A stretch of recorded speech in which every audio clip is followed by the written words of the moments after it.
السلام علیکم ورحمۃ اللہ وبرکاتہ۔ الحمد للہ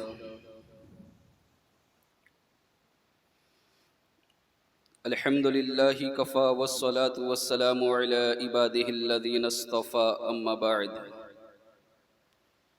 اعوذ باللہ من الشیطان الرجیم، بسم اللہ الرحمن الرحیم۔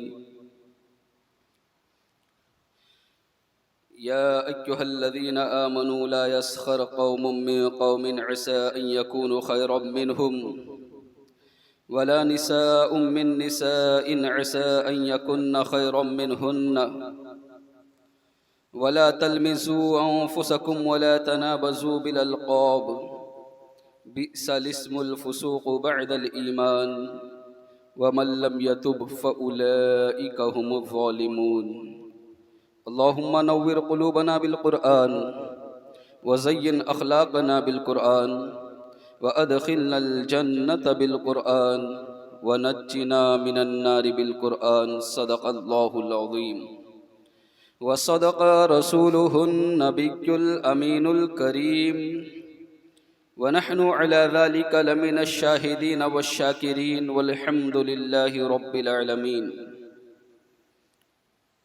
برادران ملت اسلامیہ، خطبہ مسنونہ کے بعد میں نے جس آیت کریمہ کی تلاوت کرنے کا شرف حاصل کیا، اس کے متعلق کچھ باتیں آپ کے سماعتوں کے حوالے کروں۔ اس سے پہلے آئیے اور آپ اور ہم مل کر انیس بے کسا چارہ ساز درد مندہ، وقار دو جہاں سرور کون و مکا، مالک ایوان ہم غریبوں کے غم گسار، سید ابرار و اخیار، دونوں عالم کے مالک و مختار، انیس الغریبین مراد المشتاقین، جان عالمین شفیع المذنبین، فخر آدم و بنی آدم، خلیفۃ اللہ اعظم، باعث ایجاد علم، منبع جود و سخا، صبح کائنات کے شمس الضحیٰ، شام کائنات کے بدر الدجا، محمد عربی روح فدا صلی اللہ تعالی علیہ وسلم کی بارگاہ میں جس طرح سے میں پڑھاتا ہوں میرے ساتھ مل کر پڑھیے۔ الصلاۃ والسلام علیک یا رسول اللہ، الصلاۃ والسلام علیک یا حبیب اللہ، الصلاۃ والسلام علیک یا نبی اللہ صلی اللہ تعالی علیہ وسلم۔ برادران ملت اسلامیہ، گزشتہ 2 ہفتوں سے ہم نے اسی آیت کریمہ کی متعلق کچھ باتیں سماعت کی۔ آج پھر اسی آیت کے تعلق سے کچھ باتیں آپ کے گوشے گزار کروں گا۔ اللہ کی ذات سے امید ہے کہ اللہ تبارک و تعالی مجھے حق کہنے، آپ کو حق سننے، ہم سب کو اس پر عمل کرنے کی توفیق عطا فرمائے۔ اللہ رب العزت کا فرمان، یا ایھا الذین آمنوا لا یسخر قوم من قوم عسى ان یکونوا خیرا منہم۔ اے ایمان والو، تم میں سے کوئی قوم دوسرے قوم کا مذاق نہ اڑائے، کوئی شخص دوسرے شخص کا مذاق نہ اڑائے، نہ عورتیں مذاق اڑائے، نہ مرد مذاق اڑائے۔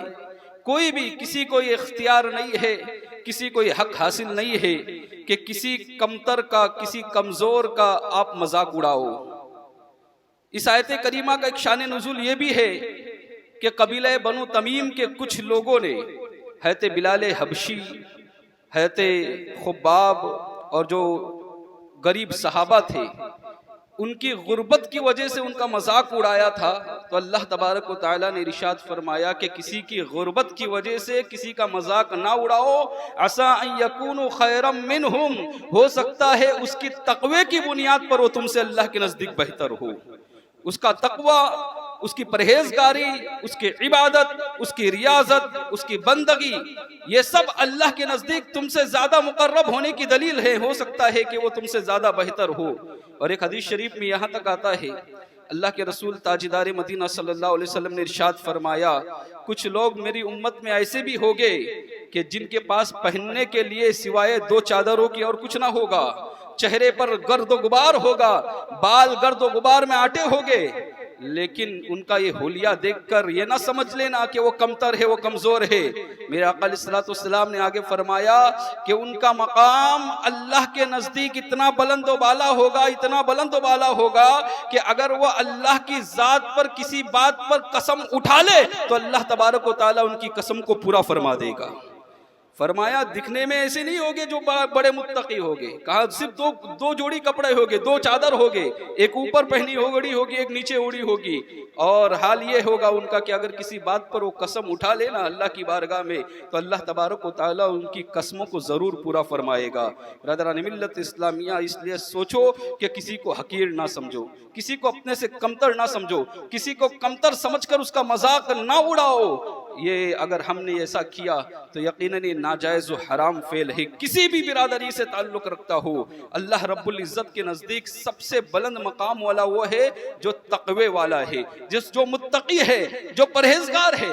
اور برادران ملت اسلامی، ایک بات یاد رکھنا کہ جب بھی تم کسی مومن سے محبت کرو نا، جب کسی مسلمان سے محبت کرو نا، تو یاد رکھو صرف ایک چیز اپنے ذہن میں رکھو، ایک چیز اپنے ذہن میں رکھیے، وہ یہ ہے کہ وہ بھی اس نبی کا کلمہ پڑھتا ہے جس کا میں کلمہ پڑھتا ہوں۔ جو ہماری آپس کی محبت جو ہے نا، یہ اس بنیاد پر ہونی چاہیے، نہ ذات برادری کی بنیاد پر، نہ وطن کی بنیاد پر، نہ اسٹیٹ کی بنیاد پر، بلکہ اس بنیاد پر ہونی چاہیے کہ ہم بھی اس نبی کا کلمہ پڑھتے ہیں جس نبی کا کلمہ آپ پڑھتے ہیں، ہے نا۔ اگر یہ عقیدہ بنا لیا جائے نا، کیونکہ یہ نسبت رسول ہے جس کے بنیاد پر ہم ایک دوسرے سے محبت کرتے ہیں۔ برادران ملت اسلامیہ، تو یہ سب سے بڑی نسبت ہے کہ وہ کلمہ پڑھنے والا ہے۔ ایک واقعہ مجھے یاد آ رہا ہے کہ حضرت ابو ذر غفاری رضی اللہ تعالیٰ عنہ، انہوں نے ایک مرتبہ کسی شخص کے بارے میں ان کے ماں کی طرف سے عار دلائی۔ بعض روایتیں جو ضعیف ہے حضرت بلال کی طرف سے بھی ملتی ہیں کہ حضرت بلال کو ان کی ماں کی طرف سے عار دلائی، لیکن جو بخاری شریف کی حدیث ہے وہ یوں ہے کہ کسی کو اس کی ماں کی طرف سے عار دلائی، یعنی ماں کی طرف سے عار دلانا یہ معاملہ عرب کے اندر یہ جملہ ہوتا تھا۔ اگر کسی کی ماں کچھ کام میں رہتی، کسی کی ماں کالی رہتی تھی تو کالی ماں کے بیٹے، اس طرح سے کہا جاتا تھا۔ یہ عرب کا ایک محاورہ ہوتا تھا، ماں کی طرف سے عار دلائی جاتی تھی۔ تو انہوں نے کسی کو ان کی ماں کی طرف سے عار دلائی تو وہ جو ہے وہ ناراض ہو گئے اور میرے آقا علیہ الصلوۃ والسلام کی بارگاہ میں پہنچے، اور اللہ کے رسول صلی اللہ علیہ وسلم کی بارگاہ میں پہنچنے کے بعد انہوں نے بارگاہ رسول میں عرض کیا، یا رسول اللہ صلی اللہ علیہ وسلم، حضرت ابو ذر غفاری رضی اللہ تعالیٰ عنہ نے آج میری والدہ کی طرف سے مجھے عار دلائی ہے۔ تو اللہ کے رسول صلی اللہ علیہ وسلم نے حضرت ابو ذر غفاری رضی اللہ تعالیٰ عنہ کو بیچ مجلس میں اٹھایا اور پوچھا کہ اے ابو ذر تم نے ایسا کیا؟ کہا یا رسول اللہ مجھ سے غلطی ہو گئی ہے۔ تو اللہ کے رسول صلی اللہ علیہ وسلم نے ارشاد فرمایا، اے ابو ذر ابھی بھی جاہلوں والی عادت تمہارے اندر باقی ہے، یعنی یہ اسلام لانے کے بعد اب یہ عادتیں ختم ہونی چاہیے تھی۔ جو دور جہالت میں ہوتا تھا کہ ماں کی طرف سے عار دلائی جاتی تھی، اب جب تم نے اسلام لایا ہو، اسلام کا دور چل رہا ہے، تو دور جہالت والی عادت تمہارے اندر ابھی کہاں سے پائی گئی ہے؟ برادران ملت اسلامیہ، پھر میرے آقا علیہ الصلوۃ والسلام نے فرمایا کہ اے ابو ذر، اگر اللہ رب العزت نے تمہارے ماتحت کچھ لوگوں کو رکھا ہے تو اس کی حکمت ہے، کس وجہ سے رکھا ہے؟ یہ بھی تو ہو سکتا تھا کہ تم غریب ہوتے اور وہ تمہارے اوپر ہوتا، حاکم ہوتا، اور تم اس کے ماتحت ہوتے، لیکن اللہ نے تمہارے ماتحت اسے کیا ہے، تو ہرگز ان پر ظلم نہ کرو، جو تم کھاؤ وہ اسے کھلاؤ، جو تم پہنو وہ اسے پہناؤ۔ برادران ملت اسلامیہ، یہ میرے آقا علیہ الصلوۃ والسلام کا فرمان ہے۔ اور یہ جو حضرت بلال والی روایت جو بیان کی جاتی ہے اس میں یوں کہا گیا کہ حضرت ابو ذر غفاری رضی اللہ تعالی عنہ اسی وقت اپنے چہرے کو لے کر جو ہے زمین پر رکھ دیا مٹی کے اندر، اور ایسے سو گئے اور کہنے لگے کہ جب تک کہ بلال آ کر میرے چہرے کو اپنے پیر سے روندے گا نہیں، اس وقت تک میں اس مٹی سے اپنے چہرے کو نہیں اٹھاؤں گا۔ برادران ملت اسلامیہ، اس کے بعد جب حضرت بلال کو پتا چلا، اب وہاں گئے، آپ نے ان کی پیشانی کا بوسہ لیا اور کہا اے ابو ذر، بلال اس کے چہرے کو کیسے اپنے تلووں سے رون سکتا ہے جو چہرہ اللہ کے آگے سجدہ کرتا ہے۔ برادران ملت اسلامیہ، یہ تقویٰ تھا، یہ پرہیزگاری تھی ان لوگوں کی۔ ذرا اندازہ لگاؤ کہ اس چہرے کے بارے میں کہا گیا جس نے اللہ کو ایک مرتبہ بھی سجدہ کیا ہو، بلال اس کے چہرے کو روند نہیں سکتا۔ آج ہم جو ہے ماں کی طرف سے کتنے لوگ ہیں ایسے گالیاں دیتے، کچھ لوگ تو ایسے بد تہذیب ہیں کہ ان کا شعار گالیاں بن گئی ہے، زبان سے گالیوں کے سوا بات ہی نہیں کرتے۔ جب بھی گفتگو نکلتی ہے اور صرف ماں اور بہن کے علاوہ کوئی باتیں ہی نہیں نکلتی ان کے منہ سے۔ برادران ملت اسلامیہ، اپنی زبان کو پاکیزہ بناؤ، اپنی زبان کو درست رکھو۔ میرے آقا علیہ الصلوۃ والسلام نے ارشاد فرمایا، جب بندہ صبح اٹھتا ہے نا تو یہ زبان اپنے جسم سے، پورے جسم سے معذرت چاہتی ہے، پناہ چاہتی ہے، اور پورا جسم زبان سے پناہ چاہتا ہے، اور زبان سے کہتا ہے کہ اے زبان تو اچھی رہی، تو سلامت رہی تو ہم سلامت رہیں گے، تو بگڑ گئی تو ہم بھی بگڑ جائیں گے۔ تو پتہ یہ چلا کہ زبان کا اسلام میں اہم رول ہے۔ انشاءاللہ کسی دن زبان کے تعلق سے بھی ہم اس پر بیان کریں گے۔ آج بتانا مقصد یہ ہے کہ اپنی زبان کے ذریعے کسی کو تکلیف نہ دو۔ ہرگز گالی گلوچ والے کام یہ ایمان کا شعار نہیں۔ ماں کی طرف سے آڑ دلانا، اور جو آج کل جو گالیاں دی جاتی ہے ماں اور بہن کے اوپر، برادران ملت اسلامیہ، کہ یہ ماں اور بہن کی طرف سے آڑ دلانا نہیں ہوا؟ تو جب یہ بھی وہی چیز ہے تو یہ اسلام والی چیزیں تو نہیں ہے نا، یہ دور جہالت والی چیزیں، جسے میرے آقا علیہ الصلوۃ والسلام نے ارشاد فرمایا ہرگز نہیں مسلمانوں، اپنی زبان کو صاف رکھو، اپنی زبان سے کسی کو تکلیف نہ دو۔ میرے آقا علیہ الصلوۃ والسلام نے یوں فرمایا ہے، بخاری شریف کی حدیث ہے کہ مسلمان وہی ہے جس کے ہاتھ اور جس کی زبان سے دوسرا مسلمان محفوظ رہ جائے، وہی مسلمان ہے۔ برادران ملت اسلامیہ، تو عرض یہ کر رہا تھا کہ یہ جو مذاق اڑانے والا معاملہ جو ہوتا ہے نا، یہ کیوں ہوتا ہے؟ اس کی وجہ یہی ہوتی ہے کہ ہم دوسرے کو حقیر سمجھتے ہیں، دوسرے کو کمتر سمجھتے ہیں۔ کسی کو اپنے سے کمتر نہ سمجھو مسلمانوں، ہرگز نہیں۔ یاد رہے حضرت حسن بصری رضی اللہ تعالیٰ عنہ فرماتے ہیں کہ میری زندگی میں نے کبھی کسی کو اپنے سے کمتر نہیں سمجھا، کبھی اپنے آپ سے کمزور کسی کو نہ سمجھا، بلکہ جس شخص کو بھی دیکھتا تھا، بڑے کو دیکھتا تھا، سوچتا تھا یہ عمر میں بڑا ہے، مجھ سے زیادہ عبادت کیا ہوگا۔ چھوٹے کو دیکھتا تھا، سوچتا تھا کہ عمر میں چھوٹا ہے، مجھ سے کم گناہ کیا ہوگا۔ اس طرح کا میرا تصور تھا۔ طاقتور کو دیکھتا تھا، سوچتا تھا کہ شاید اس نے مجھ سے زیادہ لوگوں کی مدد کی ہوگی، اور کمزور کو دیکھتا تھا تو سوچتا تھا کہ شاید اس نے مجھ سے کم لوگوں کو ستایا ہوگا۔ یہ تصور تھا، میں کبھی کسی کو اپنے سے بہتر نہیں سمجھتا تھا۔ لیکن ایک مرتبہ ایسا ہوا، ایک موقع ایسا آیا کہ ایک دریا کے کنارے ایک حبشی انسان بیٹھا ہوا تھا، کالا کلوٹا ہوئے انسان حبشی، وہ بیٹھا ہوا تھا، اس کے ہاتھ میں ایک پیالہ تھا اور اس کے سامنے ایک عورت بیٹھی ہوئی تھی، وہ اس کے ہاتھ میں بوتل تھی، اس بوتل سے وہ کچھ نکال رہی تھی اور اس پیالے کے اندر ڈال رہی تھی، اور وہ آدمی پی رہا تھا۔ حضرت حسن بصری رضی اللہ تعالیٰ عنہ فرماتے ہیں کہ میرے ذہن میں اس وقت خیال آیا، یہ بات آئی کہ سب مجھ سے بہتر ہو سکتے ہیں، لیکن یہ غلام جو یہاں پر بیٹھ کر شراب پی رہا ہے، کہ یہ بھی مجھ سے بہتر ہو سکتا ہے؟ ہرگز نہیں، یہ مجھ سے بہتر نہیں ہو سکتا۔ ابھی یہ ذہن میں، دماغ میں خیال آنا ہی تھا کہ اس سے بہتر میں ہوں۔ فرماتے ہیں حضرت حسن بصری رضی اللہ تعالیٰ عنہ کہ فوراً اسی وقت ایک کشتی جو دریا کے کنارے آنے والی تھی، وہ کشتی پلٹ گئی، اس میں 7 لوگ بیٹھے ہوئے تھے، سارے کے سارے غرقاب ہونے لگے، سارے کے سارے ڈوبنے لگے۔ جیسے ہی اس غلام نے دیکھا، اس حبشی نے دیکھا، فوراً دریا میں چھلانگ لگایا، 6 کو بچا لیا، 1 کو چھوڑ دیا، اور جب 6 کو باہر نکالا نا، تو حضرت حسن بصری سے آ کر کہنے لگا کہ ابھی آپ نے ذہن میں بات لائی تھی نا کہ مجھ سے اچھے ہو تم، تو ابھی میں نے 6 کی جان بچائی ہے، دریا میں کودی ہے اور 1 کی جان بچا کر دکھائی ہے۔ حضرت حسن بصری رضی اللہ تعالیٰ عنہ کہتے ہیں کہ میں سمجھ گیا کہ یہ کوئی عام بندہ نہیں ہے۔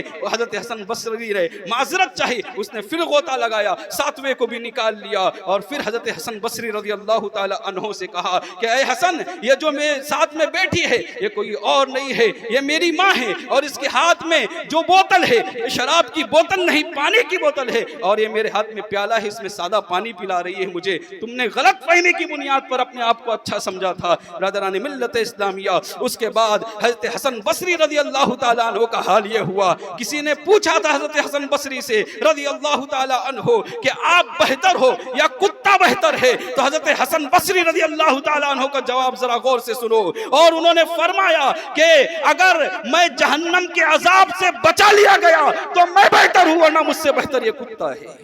برادران ملت اسلامیہ، اپنے آپ کو کبھی اچھا نہ سمجھو، دوسروں سے بہتر نہ سمجھو۔ اللہ رب العزت کی مخلوق میں پتہ نہیں کون سی ادا اللہ رب العزت کو پسند آ جائے اور وہ ہم سے بہتر ہو جائے، ہرگز نہیں۔ یہ تکبر، یہ گھمنڈ والا معاملہ جو ہے اپنے دل سے نکالنا ہوگا۔ آج کچھ لوگ ایسے ہیں جو نماز کی چند رکعت پڑھ لیں تو اپنے آپ کو ایسا متقی اور پرہیزگار سمجھتے ہیں کہ دوسروں کو کچھ نہیں سمجھتے۔ برادران ملت اسلامیہ، اگر آپ نماز پڑھ رہے ہو تو اپنے لیے پڑھ رہے ہو، دوسرے کو حقیر سمجھنے کے لیے نہیں پڑھ رہے ہو. ہاں نماز فرض ہے، اس کی تاکید کرنا، اس کی تعلیم دینا، اس کی تبلیغ کرنا یہ ہر مومن کے لیے ضروری ہے. لیکن اپنی نماز کی بنیاد پر دوسرے کو حقیر سمجھنا، اپنی نماز کی بنیاد پر دوسرے کو کمتر سمجھنا، یہ صحیح طریقہ نہیں ہے. برادران ملت اسلامیہ، کیا آپ کو یقین ہے کہ آپ کی نماز قبول ہو رہی ہے؟ آپ کہہ سکتے ہو گارنٹی کے ساتھ کہ آپ کی نمازیں قبول ہو رہی ہے؟ پھر کس بنیاد پر اس نماز پر گھمنڈ اور غرور ہے؟ ہرگز نہیں مسلمانوں، کسی کو اپنے سے حقیر نہ سمجھو. تبلیغ کرو بڑی محبتوں کے ساتھ، پیار و شفقت کے ساتھ لوگوں کو دین کی طرف بلاؤ، لیکن کسی کو حقیر اور کمزور سمجھ کر نہیں، کسی کو کمتر سمجھ کر نہیں، دوسرے پر تانا نہ دو. برادران ملت اسلامیہ، حضرت شیخ سعدی رضی اللہ تعالیٰ عنہ فرماتے ہیں کہ میں میرے بچپنے کا عالم تھا، اور حال یہ ہے کہ ہم پوری رات عبادت کرتے تھے. میرے والد جو ہیں یہ پوری رات مجھے بندگی کراتے تھے، رب کے حضور جھکاتے تھے، قرآن کی تلاوت کرنے کے لیے لگاتے تھے. میں اپنے والد کے ساتھ ایک رات ایک مسجد کے اندر قرآن کی تلاوت کر رہا تھا کہ میں نے دیکھا کچھ لوگ سو رہے ہیں، کچھ لوگ آرام کر رہے ہیں. تو میں نے اپنے والد سے، بچپنے کا عالم تھا نا، میں نے اپنے والد سے کہا کہ ابا حضور کیا بہتر ہوتا کہ یہ لوگ بھی اللہ کی رضا کے لیے اللہ کی عبادت کرتے. کوئی ایسا جملہ تو نہیں تھا نا کہ جس سے لوگوں کو تکلیف ہو. لیکن شیخ سعدی فرماتے ہیں میرے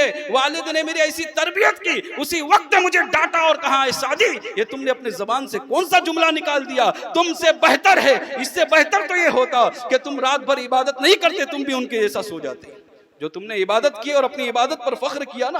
برادران ملت اسلامیہ، ایسے بہت سارے لوگ ہیں جو اپنی عبادتوں پر فخر کرتے ہیں، اپنی بندگی پر فخر کر کے دوسروں کو حقیر سمجھتے ہیں. کسی کو حقیر سمجھنے کا اختیار کسی کو نہیں ہے، کسی کو یہ حق نہیں ہے کہ آپ دوسروں کو کمتر سمجھے. آگے فرمایا وَلَا نِسَاءٌ مِّن نِسَاءٍ عَسَىٰ أَن يَكُنَّ خَيْرًا مِّنْهُنَّ وَلَا تَلْمِزُوا أَنفُسَكُمْ، اور نہ ہی آپس میں ایک دوسرے کو طعنہ دو. وَلَا تَنَابَزُوا بِالْأَلْقَابِ، اور نہ ہی ایک دوسرے کو برے ناموں سے پکارو، ایک دوسروں کو برے ناموں سے آواز نہ دو.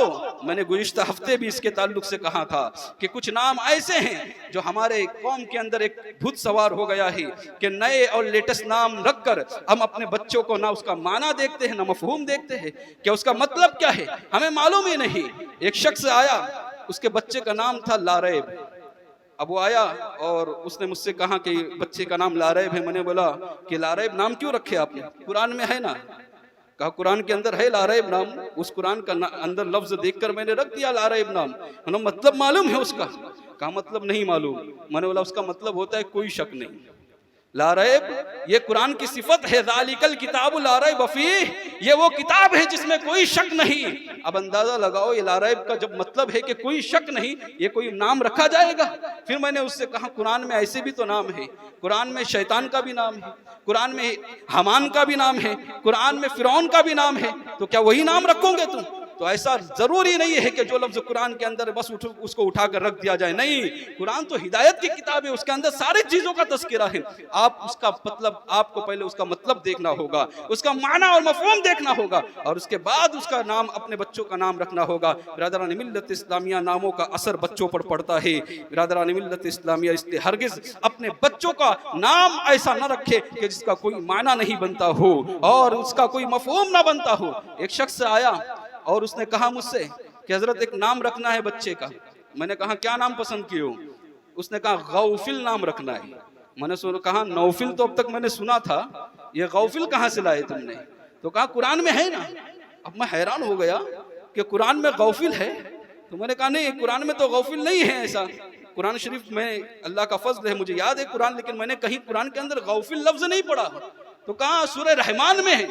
میں حیران ہو گیا اور کہ سورہ رحمان بھی مجھے یاد نہیں. وہ سوچ میں پڑ گیا کہ قرآن میں سورہ رحمان کی دلیل دے رہا ہے اور کہہ رہا غوفل نام ہے. تو میں نے کہا آیت کا ہے، پڑھ کے دکھا. تو اس نے ایک آیت پڑھا، اللہ تطغوا فی المیزان. کیا پڑھا؟ اللہ تطغوا فی المیزان. اب یہ تطغوا الگ ہے، فی الگ ہے اور ال الگ ہے. یہ تین جملوں میں سے اس نے ایک جملہ بیچ کا نکال کر بتا دیا. برادران ملت اسلامیہ، تو آج کل کچھ لوگ ایسے بھی نام ڈھونڈنے کی پیچھے لگے ہوئے. اب ذرا اندازہ تو لگاؤ، سوچو تو صحیح کہ غوفل جو ہے، تطغوا الگ لفظ ہے، فی الگ لفظ ہے، ال الگ لفظ ہے. یہ تینوں میں سے تھوڑا سا یہاں سے نکالا، تھوڑا سا بیچ کا لیا اور پھر یہاں سے ایک لفظ لیا. یعنی تینوں کا بھی جو تین لفظ ہیں وہ بھی پورے نہیں لیا اور بیچ کا لفظ لے کر کہتا ہے کہ یہ قرآن میں ہے اور یہی نام رکھنا ہے. برادران ملت اسلامیہ، ہرگز نہیں اپنے بچوں کے نام اچھے رکھو. میں ایک واقعہ پڑھ رہا تھا بڑا افسوس ہوا، کیونکہ یہی ایک چیز ایک ذہن میں ہمارے بات بیٹھی ہوئی ہے کہ قرآن میں جو لفظ ہے نا وہ رکھ دیں گے، تو کچھ جگہوں پر نا ایسا بھی ماحول ہے کہ وہاں ہم وزن نام رکھتے ہیں، ہم وزن نام، ایک جیسے نام، جیسے کسی کا نام شمیم ہے تو پھر اس کا نام کریم، تو اس کے 3 بیٹے تھے، چوتھا بیٹا ہوا، ایک کا نام اس نے کریم رکھا تھا، ایک کا نام شمیم رکھا تھا، اور ایک کا نام شاید رحیم رکھا تھا، تینوں ہم وزن نام تھے، اس طرح سے اس نے 3 نام رکھا۔ اب چوتھا بیٹا ہوا نا تو اس کے اندر اس کے ذہن میں وہ بات آئی وہی کہ اب ہم وزن ہی نام رکھنا ہے، تو اب ڈھونڈنے لگا قرآن کے اندر، اللہ اکبر، اس نے کیا نام رکھا پتہ ہے؟ اس نے نام رکھا زنیم، زنیم نام رکھا۔ کوئی عالم دین اس کے گھر پر پہنچے، جب اس نے اپنے بیٹے کو آواز دے کر پکارا نا کہ زنیم ادھر آؤ، تو عالم دین حیران ہوئے، کہا کہ تم نے اپنے بچے کا نام زنیم رکھا ہے؟ کہا ہاں زنیم رکھا ہے۔ کہا کس بنیاد پر تم نے اسے زنیم کہا، کس بنیاد پر نام رکھا؟ تو اس نے سورہ قلم کی آیت پڑھی، زنیم جو سورہ قلم کے اندر ہے، اللہ اکبر، کہا یہاں پر قرآن سے میں نے یہ لفظ نکال کر اس کا نام رکھا ہوں، اللہ اکبر، کہا مطلب معلوم ہے اس کا مطلب کیا ہوتا ہے؟ اللہ اکبر، کہا مجھے مطلب نہیں معلوم، قرآن سے نام تھا، قرآن کے اندر موجود تھا، یہ لفظ میں نے رکھ دیا۔ تو اس نے کہا، اس عالم دین نے، پہلے اپنے بچے کا نام بدلی کرو، اس لیے کہ زنیم کا مطلب ہوتا ہے جو اپنی اصل باپ کی اولاد نہ ہو، جو اصل باپ کی اولاد نہ ہو اسے زنیم کہتے ہیں۔ قرآن عظیم نے گستاخ رسول کا کہ جو 10 عیب بیان کیے ہیں اس میں سے ایک لفظ یہ بھی ہے، جو ایک عیب بیان کیا وہ یہ عیب ہے جو اس گستاخ رسول کا عیب تھا، اور اس کا نام رکھ دیا ہم وزن کے چکر میں۔ اب سوچو مسلمانوں کہ ہم کہاں جا رہے ہیں۔ قرآن فرماتا ہے وَلَا تَلْمِزُوا أَنفُسَكُمْ وَلَا تَنَابَزُوا بِالْأَلْقَابِ، کسی کو بھی برے القاب سے نہ پکارو، کسی کو برے ناموں سے نہ پکارو، اگر کوئی کالا ہے تو اس کو کالیا کہہ کر نہ پکارو، کوئی اگر کس کا قد کم ہے تو اس کو بٹلا بٹکا اس طرح کہہ کر نہ پکارو، اگر کوئی اور ہے لنگڑا ہے لولا ہے اس کو لولا کہہ کر نہ پکارو، اس کو اچھے نام سے پکارو۔ میرے آقا علیہ الصلوۃ والسلام نے ارشاد فرمایا کہ جب بھی تم کسی کو پکارو تو اس کو اس نام سے پکارو جو وہ اپنے لیے پسند کرتا ہو، جو اپنے لیے پسند کرتا ہے۔ یہاں حال یہ ہے کہ ابا نے کچھ اور نام رکھا ہے اور لوگ گاؤں والے کچھ اور نام دے دیتے ہیں، اور پھر پوری زندگی اس کا نام وہی پڑ جاتا ہے۔ یاد رکھو اس شخص کو جتنے لوگ بھی اس نام سے پکارے گے جس سے اس کو برا فیل ہوتا ہو، جس سے اس کو برا لگتا ہو، وہ شخص جس نے اس کا نام پہلے رکھا ہے سب کا ہر ایک کے پکارنے کا گناہ اس کو جائے گا۔ اس لیے کسی کا نام بگاڑو نہیں۔ آپ نے ایک مرتبہ رکھ دیا اور آپ سوچ رہے ہوگے کہ میں نے نام رکھ دیا اس کا نام، لہذا یاد رکھو سارے جتنے لوگ پکاریں گے سب کا گناہ اسی کے نامہ اعمال میں آئے گا۔ گناہوں کی کمی نہیں ہے اور پھر بھی گناہ کمانے کے چکر میں پڑے ہوئے ہو، ہرگز نہیں مسلمانوں، کسی کو بھی برے نام سے نہ پکارو، اس لیے کہ فرمایا بئس الاسم الفسوق بعد الایمان، کیا ہی برا ہوگا کہ تم ایمان لانے کے بعد فاسق کہلاؤ۔ تم نے دوسرے کا نام پکارا، غلط نام رکھا، دوسرے کا برا نام رکھا، اللہ نے تمہارا نام فاسق رکھ دیا، اللہ نے تمہارا نام فاسق رکھ دیا۔ ذرا سوچو بئس الاسم الفسوق بعد الایمان، کیا ہی برا ہوگا جو ایمان لانے کے بعد فاسق کہلائے۔ یعنی اگر کوئی کسی کو دوسرے ایسے نام سے پکارتا ہے جس سے اس کو تکلیف ہوتی ہے، جس کو اس کو اذیت پہنچتی ہے، تو یہ تم نے اس کا نام رکھ دیا لیکن اللہ نے تمہارا نام فاسقوں میں رکھ دیا ہے۔ اور فرمایا ومن لم یتوب، اور اگر تم اس سے توبہ نہیں کرو گے تو فاولئک هم الظالمون، تو تم ظالموں میں سے کہلاؤ گے۔ یعنی اللہ نے تمہیں ظالم بھی نام رکھ دیا تمہارا اور فاسق بھی نام رکھ دیا، اور ظالموں کا اور فاسقوں کا ٹھکانہ یہ ہے کہ اسے سیدھے جہنم میں چلے جائے گے۔ اللہ تعالیٰ سے دعا ہے کہ مجھے ہمیں کہنے سننے سے زیادہ عمل کرنے کی توفیق عطا فرمائے۔ وما علینا الا البلاغ۔ السلام علیکم ورحمۃ اللہ وبرکاتہ۔